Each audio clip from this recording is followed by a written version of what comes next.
I don't really know what comes next. I'm just doing my best, even though I'm so stressed out.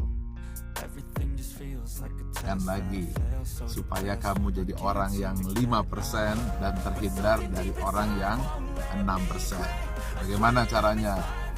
Saya akan mulai sesuatu yang baru, tapi saya tetap memastikan dulu, karena ini faktor perusak yang luar biasa, faktor penghalang yang luar biasa, dan pembunuh keberhasilan yang senantiasa senyap tapi tidak kita sadari. Saya ulangi lagi ya, ibarat pohon, kamu harus tahu dulu jenis tanah yang kamu ingin tanam. Tanah itu adalah hati dan pikiranmu, di mana kamu akan tanam cita-cita dan impianmu. Masih ingat ya, tanah kita itu terkontaminasi 50% kontaminasi dari luar, yaitu kata-kata, pikiran, perasaan masa lalu yang masuk dalam jiwamu. Nah, itu yang pertama. Contohnya, tanah kita dibanjiri kata-kata kamu tidak bisa, kamu tidak berhasil, dan itu 150.000 kali sampai usia kamu 17 tahun. Dan kata-kata ya bagus itu cuma 5.000 kali. Akibatnya tanah kamu kotor, tanah kamu terpengaruh oleh kata-kata negatif atau kata-kata yang menghancurkan kepercayaan diri. Itu dulu kamu pahami ya. Kalau tanah itu sudah berhasil, maka kamu akan tanam biji, yaitu benih, di mana benih itu akan tumbuh berkembang. Nah, benih itu tidak akan tumbuh berkembang apabila terhalangi oleh kebiasaan yang senantiasa suka menyalahkan. Nah, menyalahkan, cita-cita naik lagi, salahkan lagi, cita-cita mau tumbuh lagi, salahkan lagi, akibatnya mati pohon cita-citanya. Itu yang kedua.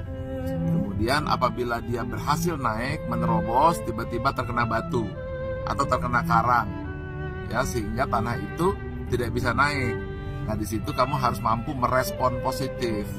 Jadi celah sekecil apapun senantiasa kamu tumbuh berkembang. Artinya jangan nyalakan batu yang menghalangi, jangan nyalakan batu karang, tapi kamu harus berbelok merespon positif untuk tumbuh berkembang, sehingga pohon kamu, bibit kamu terus tumbuh berkembang, cita-citanya akan mencapai harapan. Dan yang kedua, yang berikutnya yang berikutnya adalah kamu harus senantiasa jangan menyalahkan tanah, jangan menyalahkan pohon, jangan apapun, tapi salahkan dirimu sendiri. Oke, kalau itu sudah, saya akan lanjutkan yang keenam. Yang keenam adalah kamu harus punya alasan kuat kenapa kamu harus berubah. Gini ya, saya dulu menghitung bagaimana mungkin saya bisa survive. Saya ingin keliling dunia, saya ingin pergi haji, saya bisa beli apa saja, rumah yang saya inginkan. Tapi saya hitung dengan gaji itu, saya hitung sampai umur 50 tahun pun tidak tercapai, nabung 60 tahun pun tidak tercapai. Saya harus membuat keputusan. Nah, dorongan ingin berubah, dorongan ingin menolong, itu adalah yang disebut dengan bersumber dari hati. Kalau itu sudah kamu miliki, kamu sudah punya jawaban tepat untuk tumbuh berkembang. Masalahnya lagi adalah di hati kita, di pikiran kita sudah terpenuhi oleh kata-kata kamu tidak bisa, jangan bermimpi, ini tidak mungkin. Nah, itu dulu.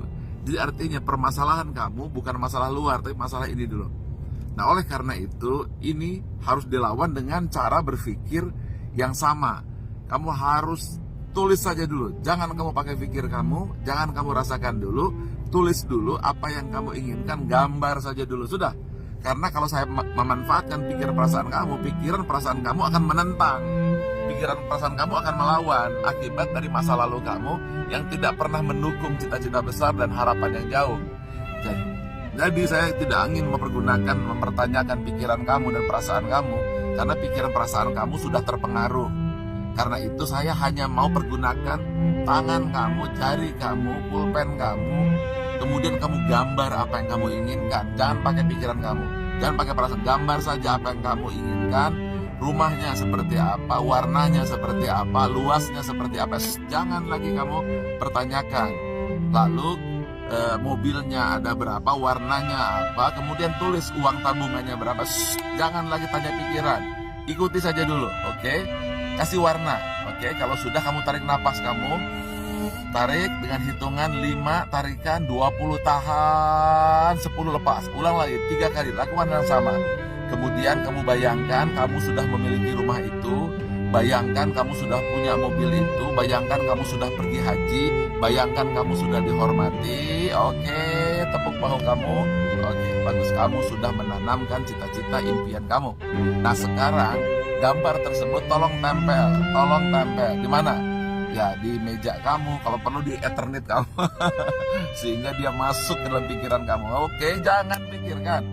Karena yang saya lawan adalah bukan diri kamu. Yang saya hadapi adalah masa lalu kamu yang tidak kamu sadari telah menguasai dirimu. Karena itu lawannya adalah pergunakan sama. Kamu harus melihat, kamu mendengar, kamu merasakan, dan kamu afirmasi seperti dulu kamu waktu kecil dibuat seperti itu. Nah kalau sudah buat seperti itu, nanti perlahan-lahan akan berubah. Saya juga begitu sebabnya. Jadi karena saya tidak berani beli ruko, takut sekali. Ada sebuah titik, ya sudahlah saya beli saja. Gambar pun tidak ada, saya gambar aja. Lama-lama berubah pikiran saya, akhirnya Menara 165 jadi. Paham? Oke, tidak mudah tapi harus bersayap. Oke, saya sudah lakukan itu. Saya lakukan ini dengan sepenuh hati dan itu berhasil.